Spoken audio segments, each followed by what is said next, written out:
Good morning, everyone. It's great to be here today. Really had a good day yesterday. Really want to thank the Brain Exchange team for this amazing event that they put on. It's really exciting, the point in the business that or the industry that we're in. And I'm looking forward to sharing a little bit more today about what Qualcomm is doing in the XR space.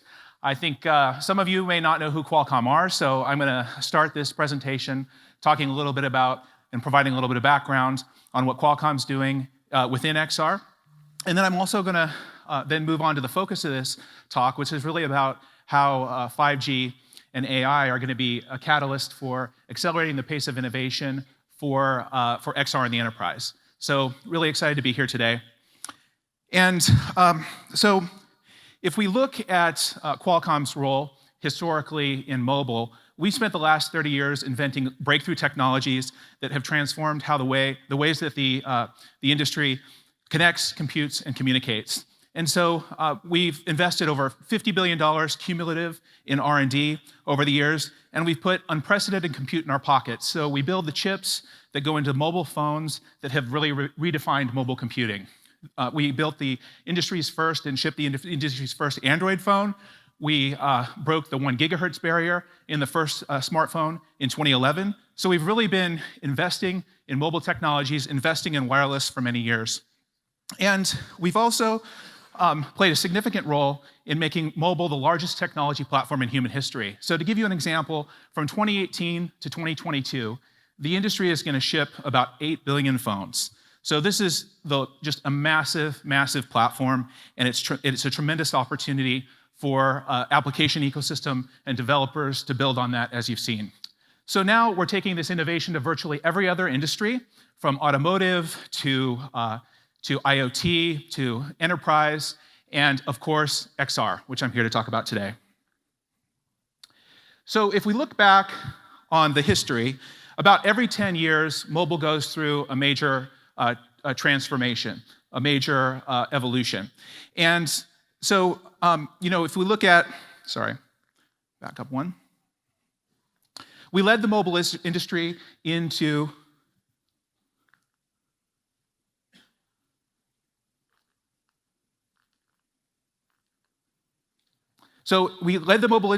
digital. So we went from 1G to 2G, and really we introduced technologies like SMS for messaging and other things. And then we brought in early data services like browsing and et cetera. And then in the 2000s, we introduced mobile data with 3G and began to add mobile applications and app stores and early smartphones like BlackBerries and Palm for email and productivity. So enterprise became a much bigger part of our focus. And then in the 2010s, we introduced mobile broadband, which unlocked the smartphone revolution, and that enabled the growth of ecosystems like Android. And we believe that 5G will be a catalyst for enabling the next generation, which is the adoption of XR services. So if we look at the role that Qualcomm plays in the ecosystem, how do we relate to the XR ecosystem? So we're collaborating with many players in the industry. So we build, of course, the processors, the technology that goes into the mobile devices. We also deliver those technologies into OEMs. So we enable OEMs to launch XR, augmented and virtual reality headsets. And then we work with technology providers, like people who make display and optics and other elements that go into these devices, and we turn those into reference designs. Those reference designs become a blueprint upon which the OEMs can build devices and reduce their time to market. We also work with operators. We think that operators are going to be a significant part of this ecosystem moving forward. They're going to deliver not only the 5G connectivity, but also enable these future devices to grow in both enterprise and consumer. And so we're really excited to work with all these players in the ecosystem. And we've had a lot of success. So here's just a sample of devices that that are powered by Qualcomm's Snapdragon. Snapdragon is our processor in the market. So we have augmented reality devices like assisted reality, like the Vuzix M400. Our partners are here today. RealWear with the HMT1, Google with the Glass Enterprise Edition 2. And then more on the mixed or augmented reality side, we have Microsoft HoloLens 2. It's powered by Qualcomm, Lenovo's Think Reality A6 they're here today, as well as Third Eye and Real Light. So these are an example of augmented reality devices that are powered by Snapdragon. On the virtual reality side, we're enabling devices like the Oculus Go and the Oculus Quest, enterprise devices from HTC and from Pico, who are here today. We have them demonstrating in our booth. So we're really enabling these sort of current generation and next generation of devices with our technologies. And we're not just working with the OEMs, we're also working with the ecosystem providers. So the people who are delivering solutions, software solutions with real value on top of these devices. So yesterday, we announced a new enterprise partner program called the XEP. These are a set of partners that we announced with, about 25 companies. These are companies that are enabling wonderful solutions that can really make use of these AR and VR devices. And so we're happy to be working more closely with them to better understand you as the users of these devices and these solutions, what your requirements and your needs are, and how we can build better technology and chips that can make those next generation of devices even that much better.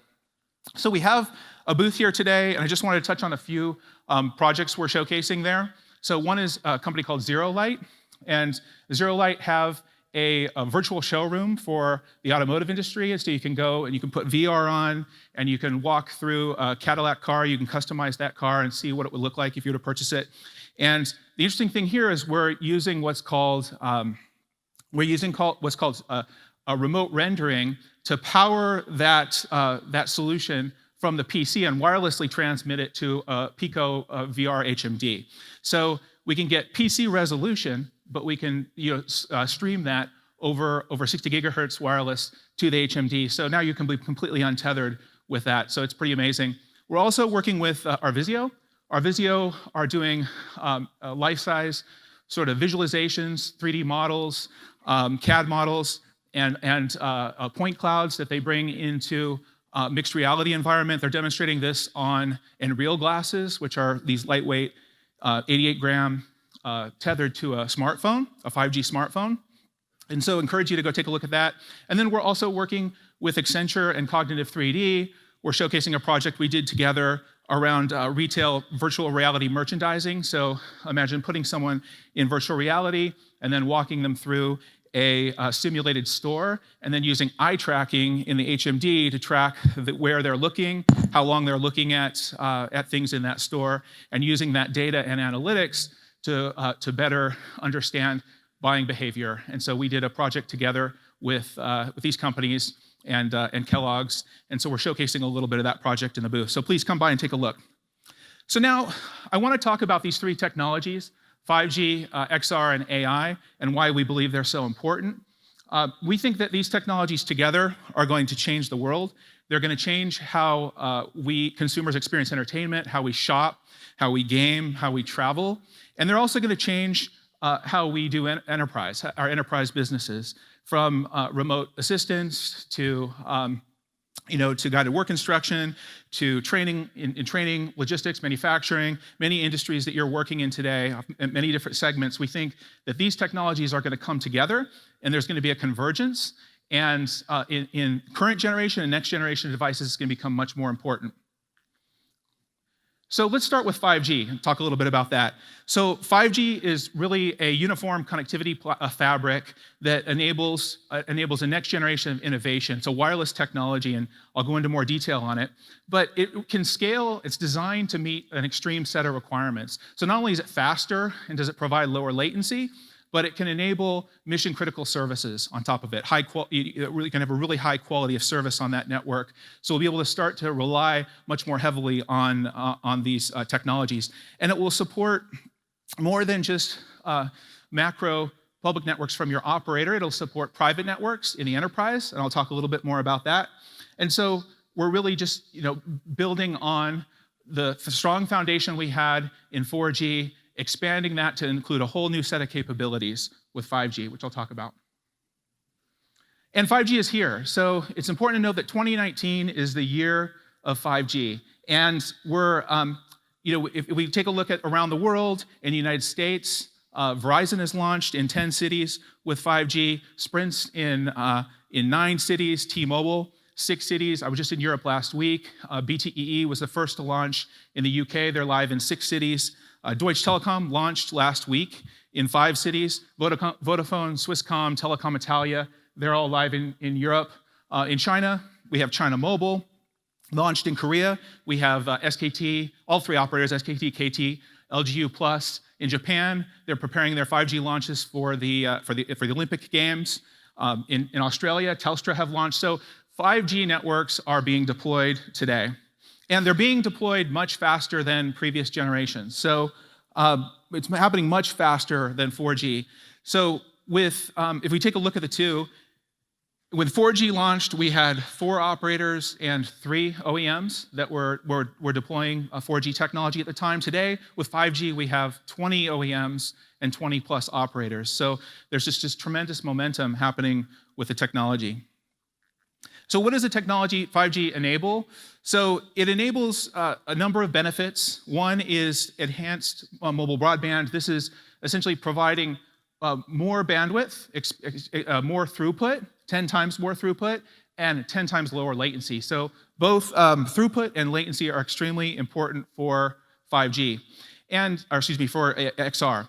And it does this on a diverse set of spectrum. So typically, in the spectrum that's used for 4G and for Wi-Fi is below 6 gigahertz. 5G added these 24 gigahertz and above spectrum, and these are very wide bands that will enable like 100 times more traffic capacity. And the way that it uses this spectrum, even below 6 gigahertz, is much more efficient. So when deploying in the existing spectrum that maybe is used for 4G, you can get more bandwidth and more out of it and run at lower latency. And then the network deployment architectures are very diverse. So we see not just operators, your typical traditional carriers that you might think of, like a Verizon or AT&T, who have coast-to-coast coverage, deploy one giant network. You can also deploy private networks within the enterprise that can service your specific needs. They can be tuned to the needs of your factory or your mine or your logistics hub. And so this is done in shared or unlicensed spectrum. So this is a new and interesting way that 5G networks can be deployed. And they can be used in tandem, where you have some in the private networks and others in and then roam over to the public networks. So how are we going to see 5G evolve in augmented reality and virtual reality? So we're headed towards, obviously, a world that is all standalone, where we have 5G-enabled glasses that are all in one. And in virtual reality, we're going to see this next year. In augmented reality, it's going to take a little bit more time. We're going through a phase or a set of steps to get there. And we're starting with wired tethered to a smartphone. And you'll see this today. There are a number of products out there from Epson, from Unreal, that allow you to take a 5G smartphone, plug a set of augmented reality glasses into that over USB-C, and then get 5G connectivity from that. So this is today. We're going to see this evolve in designs, next year and beyond, that will include a wired processing compute pack, or a PUC. So again, a wire that enables the glasses to tether to a device that is capable of 5G. Then everyone, asks me, well, when are we going to be able to cut that cord? Why do we have to have a wire? Well, there's a couple of reasons for it. One reason is that these devices need a battery, and so we can't do wireless batteries. So it's either put the battery on your compute pack or on your smartphone and power the devices that way, or put them in the device, which adds a lot of weight and thermal load. So that's one reason. The other reason is just a bandwidth thing. So you have these devices out there, they're scanning the environment, they're taking in sensor information, they're processing that, and that information has to get transferred from the glasses down to the compute pack, and that takes a lot of bandwidth. You also have these devices driving dual displays, 1080p, high resolution displays, one for each eye, and that requires a lot of bandwidth between the compute pack and the processing the glasses. And so, but while this does sound like a lot, we are going to be able to cut that cord, and we'll see wireless tethered smartphone and pucks in the future that are untethered from the glasses. So we think this is going to be enabled through 60 gigahertz technology, so millimeter wave technology, similar to what's run in, with 5G, but in unlicensed spectrum. And so this is kind of the evolution of how we see things proceeding. Now, there's another benefit from 5G that I want to talk a little bit about. This is distributed intelligence. The industry calls it mobile edge compute. But essentially what this is we take some of the processing that we would do in the device and we share it with the network. We offload it to the network. Because there's a low latency connection between the device and the network, we can now move that processing off and run compute workloads there, like graphics, that we otherwise wouldn't be able to fit into the device just because they're too large. And so this shared computing architecture will be new for 5G and will enable new experiences. It's also going to enable devices to get lighter and smaller because now you can offload more of that processing off the device. They really work in tandem. So that demonstration I mentioned earlier with Zero Light is using that similar architecture for virtual reality, where we take the processing and we offload it to the PC and then stream it back to the standalone headset. So we're also going to do that in 5G for both augmented and virtual reality. So an example, let me give you a concrete example of how this could be used. This is our Visio I mentioned there in our booth. They have a product that's focused on visualizing complex 3D models and point clouds for like the architectural engineering and construction industries. They have a hybrid edge rendering model. It's this mobile edge compute concept. And so think about, in this example, they have this picture here is a LiDAR point cloud, about 400 million points. It's impossible to render such a large point cloud on a computing device that's mobile. And so what if we could offload that to the network, have that render it and stream it. So as you're walking through this point cloud, as you're walking through this factory, you can have that rendering happen remotely. And we think this is a part of what we'll see in the next generation in the future. So now let me transition a little bit to AI. So with AI is a revolution in computing that's only begun, but mobile is quickly becoming the most pervasive AI platform that's out there. If we just look at these 5 device areas, so mobile, automotive, XR, mobile PCs, and smart speakers, the attach rate or the percentage of these devices running AI technology as of last year was about 10%. And we see that moving to 100% by 2025. So mobile is going to become the largest AI platform. And today there's over 1 billion devices using AI based on Qualcomm mobile chipsets. So it's already starting to happen. Now, how is AI going to be used for augmented and virtual reality? Well, it's used in a variety of ways. One is the perception, so perceiving the environment, tracking my body, tracking my hands, tracking my eyes, or my facial expressions, so I can put those in an avatar and send them to someone else remotely. All those perception elements need to be processed, and computer vision and AI are going to play a big part in that. Another is awareness of the environment, contextual awareness. So how do I scan the environment that I'm in and understand and 3D reconstruct a model of that so that developers can access that and make really interesting things happen with augmented reality experiences. So for example, I want to understand the room I'm in. If I've been in there previously and I scan that room and I come back to it, I want to be able to recognize that I've been there before, and I want to recognize the objects that are in that room, the walls and the chairs and the other things. And then I want, if I have a virtual object in that room, I want it to behave properly with those objects. So if a virtual object goes under the table, you want the table to occlude it, those kinds of things. Those are going to need sophisticated AI technologies and algorithms to make that kind of thing possible. So we see AI playing a pivotal role in virtual and augmented reality moving forward.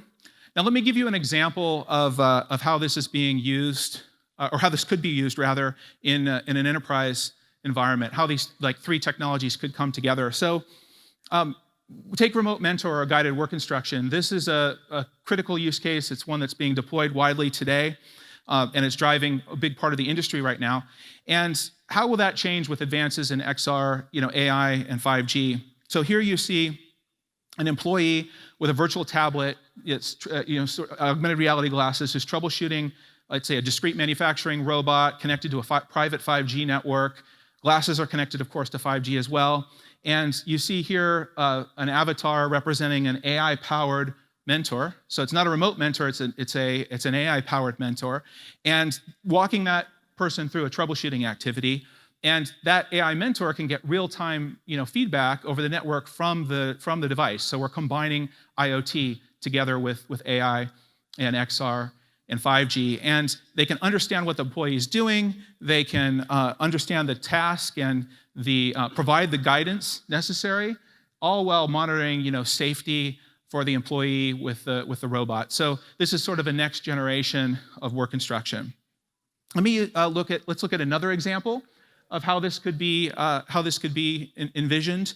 So one analog that I'd like to share is communication, and how communication has evolved over the years with mobile. So for decades, communication has sort of been the killer use case for mobile. In 1G we used voice, analog voice. In 2G we added a short messaging service, and 3G multimedia messaging service where we could take photos and share them. And then in 4G, we added video calling. So now we have Skype, and people are using these video calling technologies pervasively with mobile. So as we look to 5G ahead, how do we think this communication paradigm is going to evolve?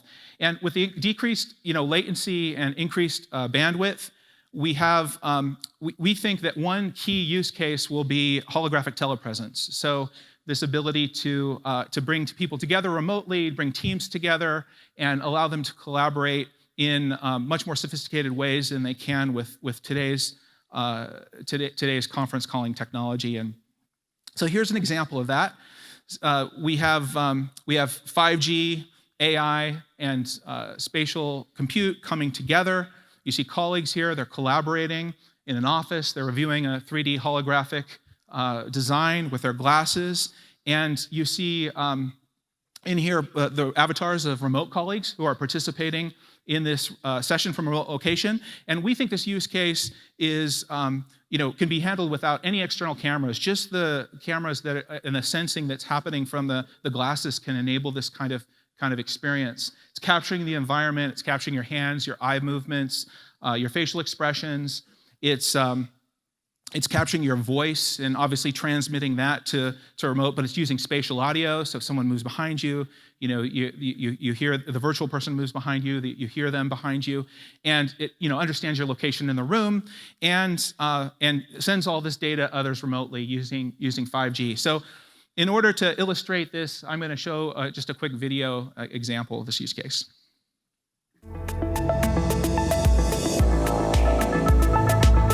Oh, hey. Bring in Model 5A. Hi, everyone. Oh, hey. What do you think? I think it looks great. Let's call in Darren. Oh, hey guys, what's up? Darren, we were wondering, could we change the color of the upholstery? Oh yeah, definitely. Let's see, how about blue? Works for me. What do you guys think? Looks good. Let's do it.